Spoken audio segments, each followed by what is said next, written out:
Hello guys, तो आप सभी मैथ्स के दीवानों का स्वागत है आज की क्लास के अंदर। यार एक सिंपल चीज़ ऑब्जर्व कर रहा हूँ मैं कि अभी काफ़ी बच्चे हैं जिनको नोट्स बनाने की हैबिट नहीं है। आप लोगों को इसका मतलब ऑनलाइन पढ़ना अभी तक नहीं आया है 2 साल कोरोना के अंदर भी। ट्रस्ट मी, इस चैनल के ऊपर आपको 9th का फुल सिलेबस मिलेगा। फिर यही होगा कि अभी आप लोग इधर उधर भटक रहे होंगे, आप प्रॉपरली नोट्स नहीं बना रहे होंगे और बाद में आप रियलाइज़ करो 2 महीने बाद में कि यार अगर नोट्स बना लिए होते तब भी हमारा सिलेबस तो हो जाता। आप लोगों को लग रहा होगा हमें फटाफट करना है सर, तो धीरे धीरे करा रहे हैं। भाई धीरे नहीं है। सीबीएसई भी पर चैप्टर को जो देती है ना वेटेज कि हाँ ये चैप्टर 12 लेक्चर में कंप्लीट होना चाहिए, ये चैप्टर 15 लेक्चर में कंप्लीट होना चाहिए, उससे तो थोड़ा जल्दी करा रहा हूँ। तो आप बिल्कुल टेंशन मत लो यार, मैं आप लोगों का सिलेबस 2 महीने में कंप्लीट करा दूंगा, जो भी है आपका, टर्म 1 वाला भी टर्म 2 वाला भी। और ये सिलेबस करना उनके लिए तो बहुत जरूरी, प्रॉपर नोट्स बना के। जो बच्चा एनटीएससी देना चाहता है या 10th में जाके ओलंपियाड देना चाहता है, चाहे वो मैथ्स का ओलंपियाड हो या रीजनिंग ओलंपियाड हो। सर 10th में रीजनिंग ओलंपियाड देंगे क्या, रीजनिंग की तैयारी कहाँ करेंगे, मैं ही करवा दूंगा बाद में, टेंशन मत लो।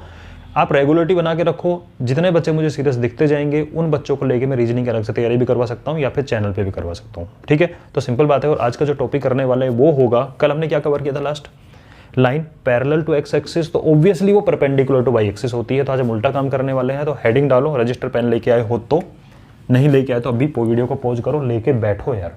ठीक है, ये फिर बाद में बैकलॉग इकट्ठा हो जाएगा, आपको लगेगा कि यार फिर वही, फिर फायदा क्या हुआ यार। एक बात सुन लो, 10th क्लास तक जब पहुंचो तो 9th होनी चाहिए सॉलिड। तो 9th क्लास में जितनी एफर्ट लगाना है ना लगा लो। 9th क्लास को लाइटली लोगे तो 10th में एफर्ट लगाना पड़ेगा। तो क्या आप चाहते हो कि 10th क्लास में जाके आप एफर्ट लगाओ सिर्फ 10th बोर्ड के लिए? नहीं, 10th क्लास में आपके पास बहुत अपॉर्चुनिटी आने वाली है, एनटीएससी आने वाला है, देना चाहिए। लाइफ में एक ही चांस मिलता है वो एग्जाम देने का, तो ऑब्वियसली आपको देना चाहिए। ठीक है, उसका लाइफ में कभी नहीं मिलता, ना इससे पहले का भी चांस मिलता है आपको, ना उसके बाद का भी चांस मिलेगा। रीजनिंग ओलंपियाड दो, मैथ्स ओलंपियाड दो, साइंस ओलंपियाड दो, इंग्लिश ओलंपियाड दो ना। देने में क्या जोर पड़ रहा है एग्जाम देने में, आप कम से कम कॉम्पीट तो करो किसी के साथ में। तो 10th क्लास में सर हमारे पास इतनी चीज़ें होंगी करने के लिए, तो जब करने के लिए इतनी चीज़ें होंगी तो उसके लिए आपको बेस भी सॉलिड होना चाहिए। तो 9th का बेस अभी तैयार कर लो यार, मैं आपको प्रॉपरली बना रहा हूँ। खुद देखो, एक सिंपल चैप्टर के अंदर में इतना डेप्थ में जाके पढ़ा रहा हूँ आपको कि आप ओलंपियाड के क्वेश्चन उठा के देख लेना, इनसे बाहर आपको नहीं मिलेंगे। और अपन उनकी प्रैक्टिस भी करेंगे, ठीक है, क्वेश्चन की प्रैक्टिस भी करेंगे। तो आज की हेडिंग डाल लो आप, इक्वेशन ऑफ अ लाइन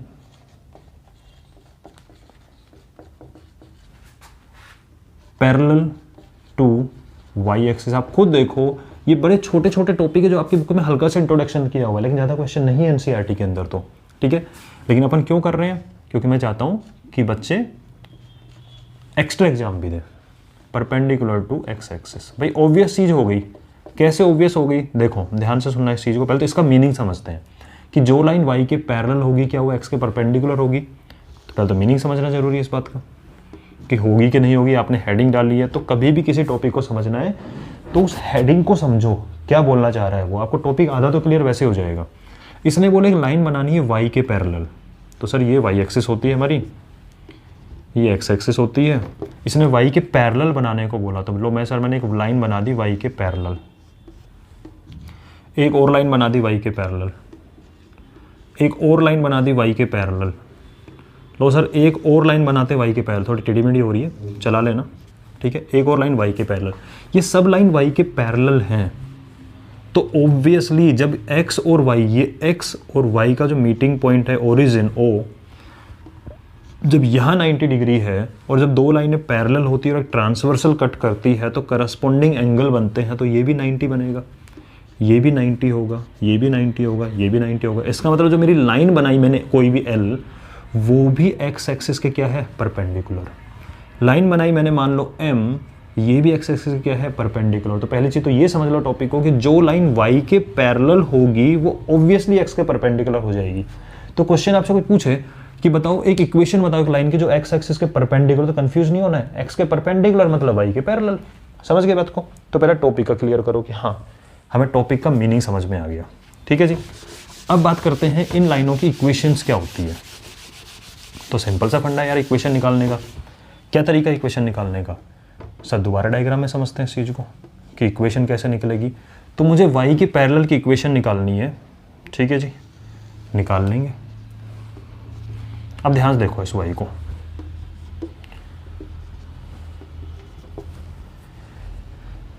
मैंने कहा जी ये x का 1 पॉइंट है, ये 2 पॉइंट है, ये 3 पॉइंट है, चलता रहेगा। ये x का -1 पॉइंट है, ये -2 पॉइंट है, -3 पॉइंट है, चलता रहेगा इधर माइनस इन्फिनिटी उधर इन्फिनिटी तक। सर y के पैरेलल है, इसका मतलब y से सेम डिस्टेंस पे होना चाहिए हर जगह। दो पैरेलल लाइनों के बीच में हमेशा डिस्टेंस सेम होता है क्योंकि वो कभी नहीं मिलती, समझ रहे हो। तो मैं कहूँ सर ये y वाला जो पॉइंट है ये 0,0, तो इस y एक्सिस से 1 यूनिट पे मैंने एक पॉइंट लिया, ले लो। सर y की वैल्यू जब 1 थी वहाँ से भी मैंने 1 यूनिट पे पॉइंट लिया, ले लो। सर जहाँ y की वैल्यू 2 थी वहाँ भी मैंने 1 यूनिट पे पॉइंट लिया, जहाँ y की वैल्यू 3 थी वहाँ भी मैंने 1 यूनिट पे पॉइंट लिया। इसका मतलब मैं सेम डिस्टेंस पे पॉइंट्स ले रहा हूँ, ठीक है। हाँ, आप यहाँ के लिए पॉइंट ले लो, भाई यहाँ पे 0.5 वैल्यू होगी, यहाँ पे 0.4 वैल्यू होगी, तो y की हर वैल्यू के लिए मैं सेम डिस्टेंस पे पॉइंट बनाता जा रहा हूँ। ऐसे ही यहाँ पे पॉइंट बनाता जा रहा हूँ, तो ये जो लाइन होगी ये हमेशा सेम डिस्टेंस पे होगी, ठीक है, होगी सेम डिस्टेंस पे। अच्छा जी, जब सेम डिस्टेंस पे होगी, सर ये वाला पॉइंट कौन सा है, क्या आप नाम दे सकते हो इस पॉइंट को? हाँ दे सकते हैं। सर इस पॉइंट के लिए x की वैल्यू 1 थी यहाँ पे और y भी 1 था। इस पॉइंट का नाम दे सकते हो, हाँ x की वैल्यू 1 थी और यहाँ पे y की वैल्यू 2 है। इस पॉइंट का नाम दो, हाँ x की वैल्यू 1 है और y के लिए 3 स्टेप है, दिस इज 1,3, कोई दिक्कत नहीं है। ये मान लो -1 है, ये मान लो -2 है, ये मान लो -3 है। सर इस पॉइंट का नाम दीजिए, ये x यहाँ पे 1 गए और y पे नीचे उतरे 1, तो 1,-1। इसकी बात करें तो ये हो जाएगा आपका x की वैल्यू 1, y की वैल्यू -2। इस पॉइंट का नाम दे दें, x की वैल्यू 1 और -3। आपने क्या इस लाइन की, क्योंकि मैं आपको ऑलरेडी बता चुका हूँ, इक्वेशन ऑफ लाइन का मतलब होता है ऐसी चीज़, ऐसा रिलेशन जो उसकी प्रॉपर्टी बता रहा हो। आप इस लाइन की कॉमन प्रॉपर्टी बता सकते हो? हाँ सर, कुछ कॉमन प्रॉपर्टी लिख सकते हैं। क्या? पहला प्रॉपर्टीज लिख लो इसको, प्रॉपर्टीज। पहली प्रॉपर्टी क्या? Value of y keep changing, यानी कि y की वैल्यू कुछ भी हो सकती है। ये तो अपन ने 1, 2, 3, 4 लिया है, 0.5, 0.6, 0.7, 1.2, 1.5, 1.9, 2.8, कुछ भी हो सकता है वैल्यू। अपन तो क्या करते हैं, अपनी सिंप्लीफाई करने के लिए, अपनी चीज़ों को सिंप्लीफिकेशन के लिए हम नेचुरल नंबर मानते हैं, वरना तो हर वैल्यू के लिए होती है, ठीक है।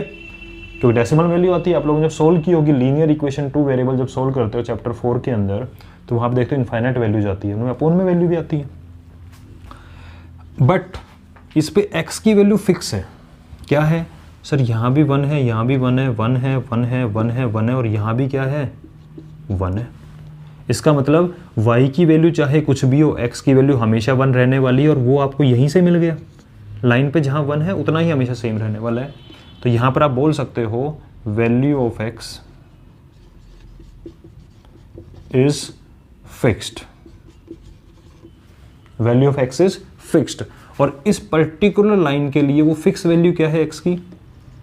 1। अच्छा सर, अगर मैंने यहां लाइन ड्रॉ की होती इस 3 से पास करने वाली, तो इसमें x की वैल्यू अगर 3 है तो यहां भी x की वैल्यू 3 रहेगी, क्योंकि x का मतलब क्या हो गया? इससे डिस्टेंस, तो इससे डिस्टेंस तो हमेशा 3 रहने वाला है यहाँ पे। तो आप देखो तो ये वैल्यू बन जाएगी आपकी 3,1, ये पॉइंट बन जाएगा 3,2, ये पॉइंट बन जाएगा 3,3, ये पॉइंट बन जाएगा आपका 3,-1, तो इस पर हमेशा 3 रहने वाला है फिक्स। तो आप लिख सकते हो इसके अंदर एक कॉमन प्रॉपर्टी है, x की वैल्यू हमेशा 3 है।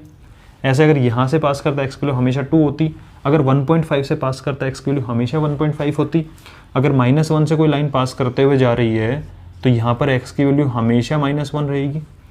अगर -2 से पास करते हुए जा रही है तो यहाँ पे x की वैल्यू हमेशा -2 रहेगी।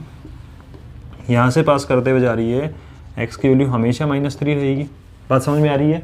तो ये सिंपल सा फंडा निकल के आता है कि x की वैल्यू फिक्स होती है और जहाँ से पास करती है x की वैल्यू वही होती है। तो आप लिख सकते हो कि कोई आपके लाइन की इक्वेशन पूछे, सिंपल सा आपसे क्वेश्चन पूछ लिया किसी ने, इसको नोट कर लो या स्क्रीनशॉट ले लो, बाद में नोट कर लेना। कोई आपसे सिंपल क्वेश्चन पूछता है कि बताओ एक लाइन की इक्वेशन बताओ जो x के परपेंडिकुलर और y के पैरेलल है। तो बोले जो y के पैरेलल है ना उसमें x फिक्स रहता है। तो एग्जाम्पल की बात करते हैं,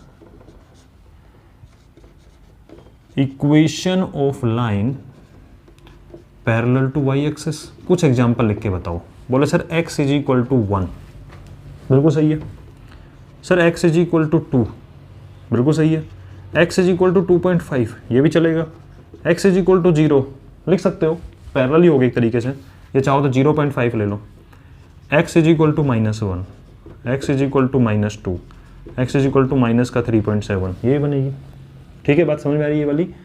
सर ऐसे ही लिखा जाता है, कोई और तरीका नहीं लिखने का। अब आप खुद सोचो, अगर x इज इक्वल टू 1 है तो 1 को जब उठा के इधर लेके आऊँगा तो माइनस का बन जाएगा, तो आप इसको x माइनस 1 इक्वल टू 0 भी लिख सकते हो। इसको उठा के इधर लेके आओ तो x माइनस 2 इक्वल टू 0 भी लिख सकते हो।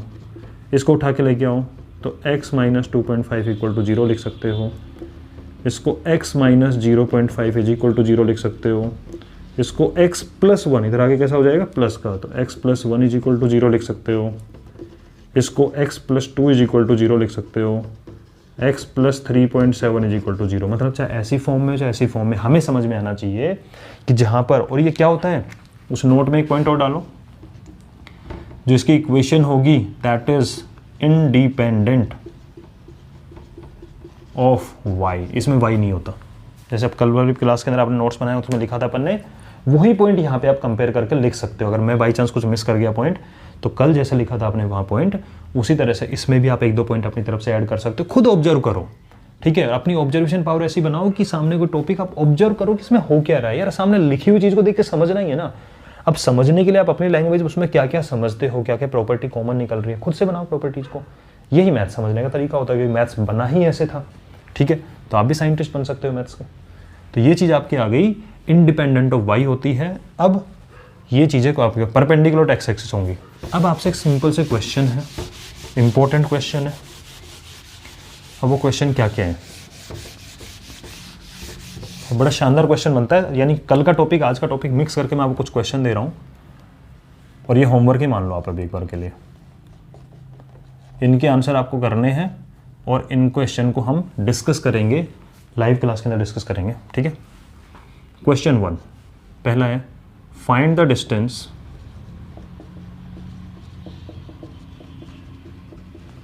Between line x plus 2 is equal to 0 and x minus 5 is equal to 0. Second question, find the distance